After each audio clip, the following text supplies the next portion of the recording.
A woman walked in to find her cousin's torso lying in a pool of blood on the living room floor, still clothed. His head was missing, his arms gone. His legs were nowhere to be seen. There were bags on the floor, a tarp, heavy-duty trash bags were lined up along the wall. And among all this lay the killer's electric saw, waiting to be recharged. She called 911. The dispatcher kept asking her to stay calm, kept telling her that help was on the way. Then, still trying to understand what she was describing, the dispatcher asked, "So he passed away though, correct?" "His head is not there anymore," she said. And there, amidst the horror of that scene, there was something else that was clear to his cousin. Whoever had been in that apartment had not finished what they came to do.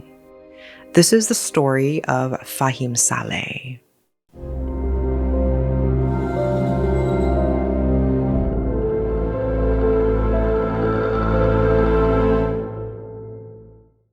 The police arrived at 265 East Houston Street in Manhattan's Lower East Side within minutes of the 911 call. It was Tuesday, July 14th, 2020. The unit was on the 7th floor, occupying the entire level and entered by a key-secured elevator that opened right into the apartment. Apart from the crime scene, police found the rest of the apartment largely undisturbed. Nothing had been stolen. No one had ransacked the place. Detectives who worked the case would later describe it as looking almost professional, controlled, contained. That's what the scene said. The body would tell another story. Fahim had been killed the day before. The medical examiner found 5 stab wounds to the neck and torso, with additional wounds to the arm, the hand, the forehead, and the back. He had died from his injuries. The killer had achieved their goal, but it was anything but professional. CCTV cameras filled in what happened. On Monday afternoon, at around 1:40 p.m., Fahim walked into the lobby after his morning run and stepped into the elevator. Seconds later, a masked man dressed entirely in black entered behind him. The elevator took them both to the 7th floor. The doors opened directly into the apartment. What happened next took only seconds, and by the time it was over, Fahim Saleh was dead. The killer left his body as it was that afternoon, but he came back prepared on Tuesday morning with an electric saw and cleaning supplies he just bought using Fahim's own credit card. He went back to get rid of Fahim's body. The killer was in the middle of this when the electric saw he'd bought had run out of power. He left through a rear stairwell, leaving everything where it was. He'd only stepped out briefly to buy a charger for the saw. But he wouldn't make it back before Fahim's body was discovered.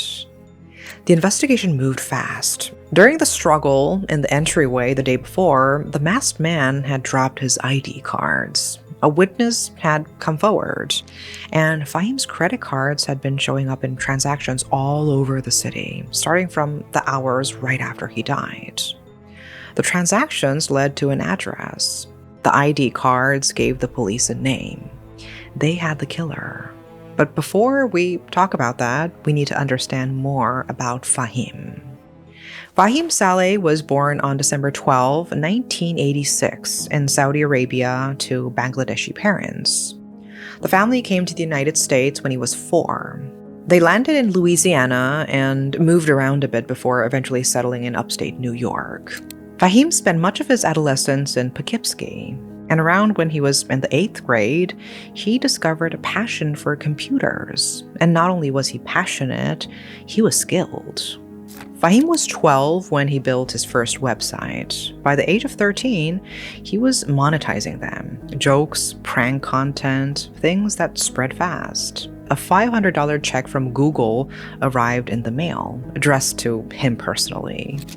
His father couldn't figure out how a child could possibly have earned money on the internet, but it was legitimate. Fahim was just built differently. By the time he was in high school, his websites were bringing in between $100,000 to $150,000 a year. He went to Bentley University in Waltham, Massachusetts, studied computer information systems, and graduated in 2009. Out of college came Prank Dial, an anonymous prank call service built through his company Tap Fury. It made over $10 million.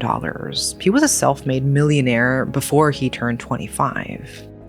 But he wasn't going to stop there. He took that money and directed it somewhere that few others were looking. In 2015, he co-founded Pathao in Dhaka, Bangladesh, alongside Hussein M. Elias and Shifat Adnan. It was a ride-hailing platform built for a city where traffic isn't an inconvenience but a defining condition of daily life. Pathao grew across Bangladesh and Nepal. In 2018, he co-founded GoKada in Lagos, Nigeria, an app-based motorcycle ride-hailing service built for one of the most congested cities on Earth. He raised millions. In early 2020, when the Lagos state government banned commercial motorcycle taxis known as Okadas, Fahim pivoted and adapted GoKada to cover logistics and food delivery almost overnight. He didn't fold, he improvised. That was just how he worked. He was also a founding partner of Adventure Capital. He invested in PCAP in Colombia. And at the time of his death, at the age of just 33, he had active stakes or leadership roles in companies in multiple countries across 4 continents, most of which the mainstream tech world had largely ignored. Everyone who worked with him said the same things, using almost the same words. He was present, generous, and genuinely interested. He wasn't the kind of founder who wire money and disappear. He showed up in Dhaka, he lived in Lagos, he hired local engineers and took their ideas seriously. The press called him the Elon Musk of the developing world. But while he was building this impressive series of businesses, he needed extra manpower. In May 2018, he hired Tyrese Devon Haspil, a promising 19-year-old, as his personal and executive assistant. The job covered scheduling and errands, but the core of it was managing Fahim's finances across multiple companies and countries. Paying invoices, keeping accounts, handling the books for someone running businesses on 4 continents. To do any of it, Tyrese needed direct access to Fahim's accounts, and so Fahim gave it to him. And by the fall of 2018, just a few months into the job, Tyrese was stealing money. And he didn't just have one scheme set up, he had 2.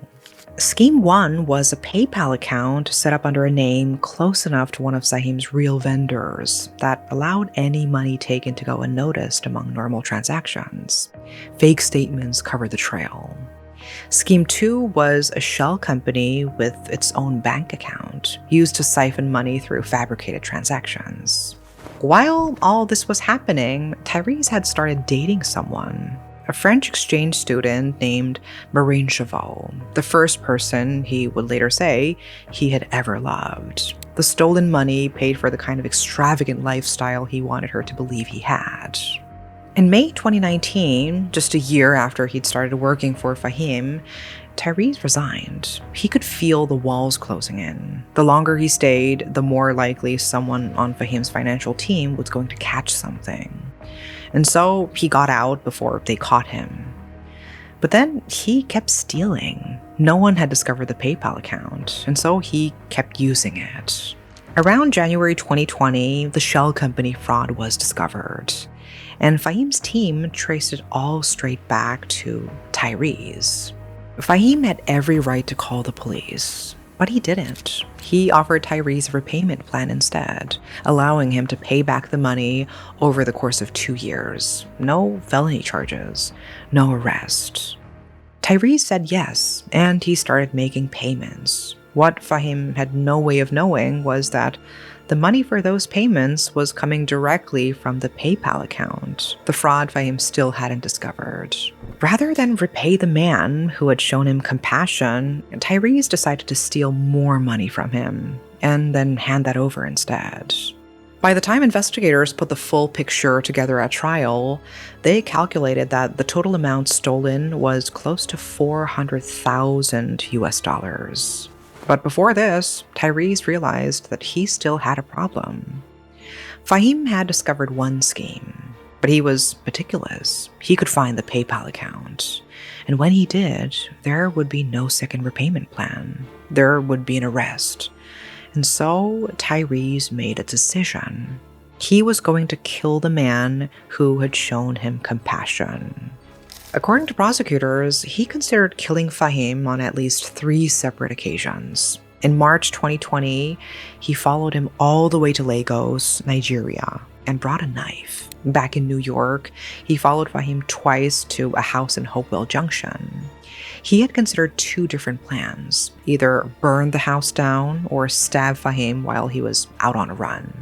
Each time, Tyrese stopped himself.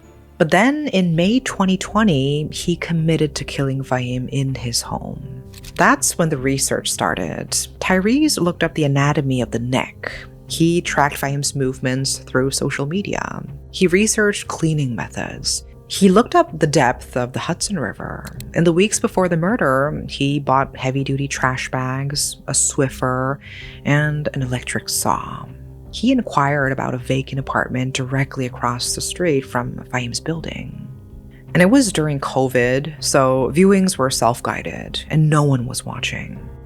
He went in, copied the keys, and came back to install a Nest camera in the window, aimed directly at Fahim's front entrance. So from anywhere in the city, he could pull out his phone and see who was coming and going from 265 East Houston. And the plan wasn't only to kill Fahim, it was to make him disappear. If Tyrese could get rid of the body completely, there'd be no murder, just a missing person. And Fahim was a founder with companies in developing nations. The idea was to blame his disappearance on those foreign business connections, to suggest he'd run into trouble somewhere far from New York. Tyrese's decision to dismember Fahim's body wasn't an act of rage. It was logistics. Tyrese had explored other options, other than murder. He had a way out the entire time. About a month before the killing, Tyrese looked into visas abroad. He could have simply left. He chose not to.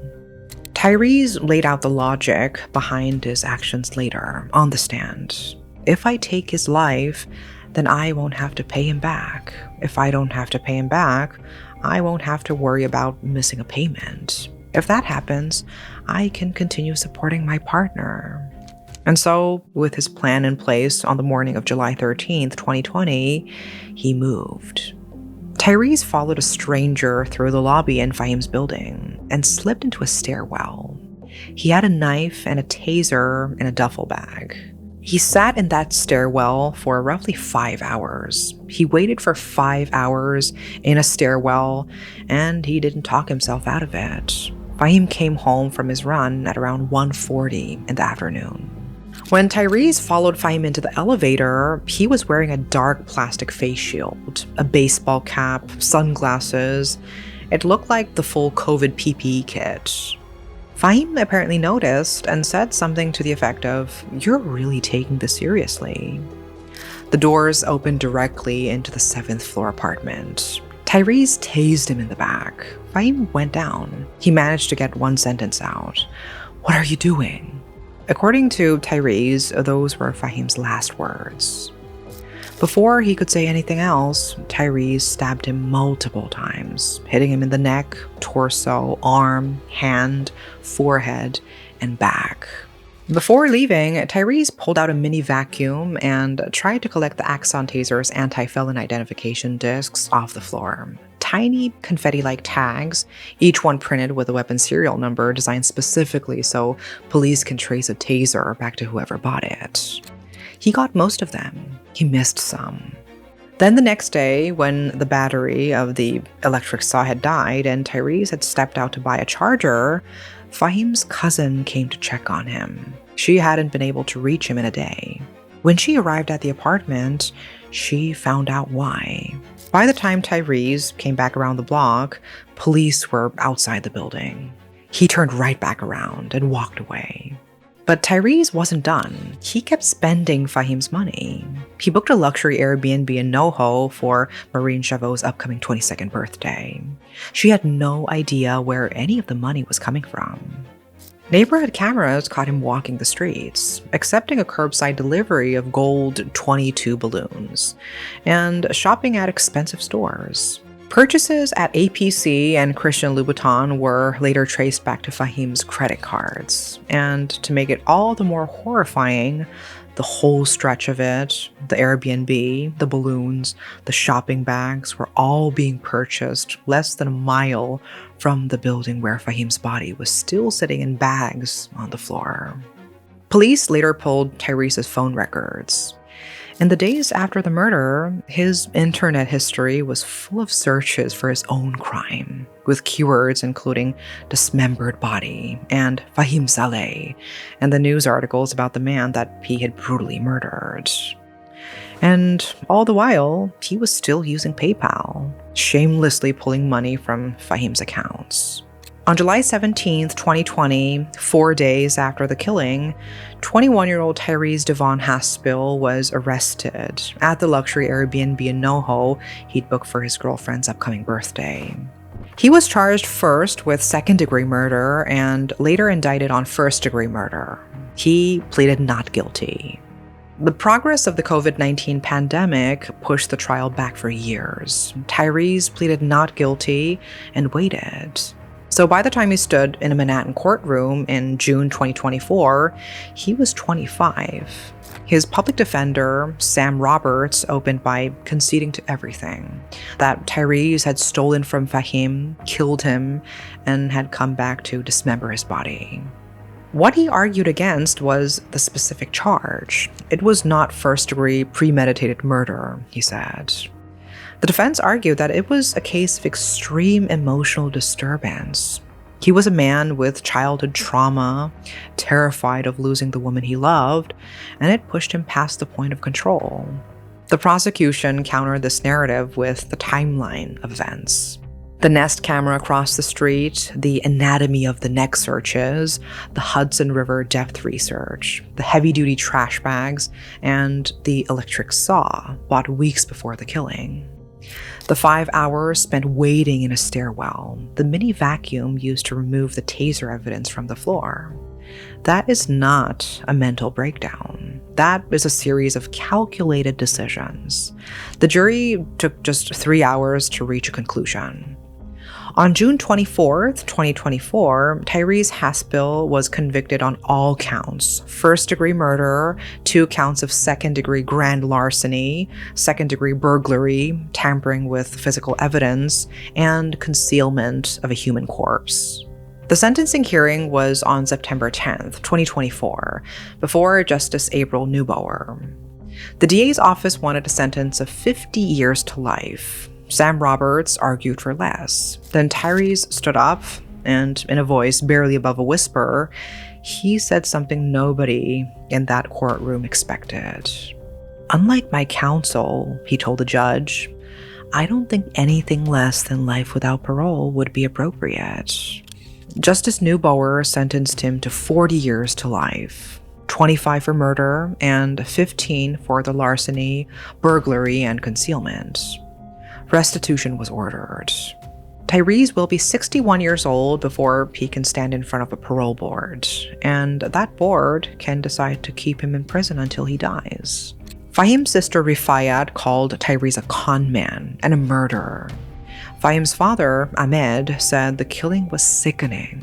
The case became a reference point for something a lot of founders don't want to think about: how exposed you are to the person you trust most with your money.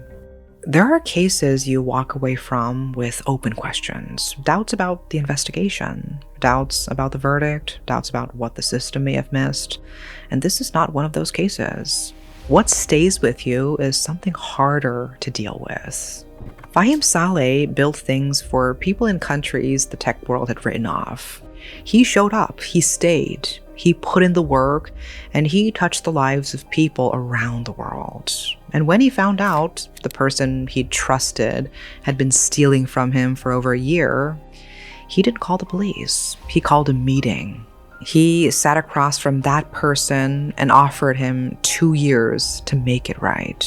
He'd given the person who robbed him a way out. And that choice, that specific, generous choice, is what gave Tyrese the time and the access to plan everything that followed. That is all for today. Thank you for watching.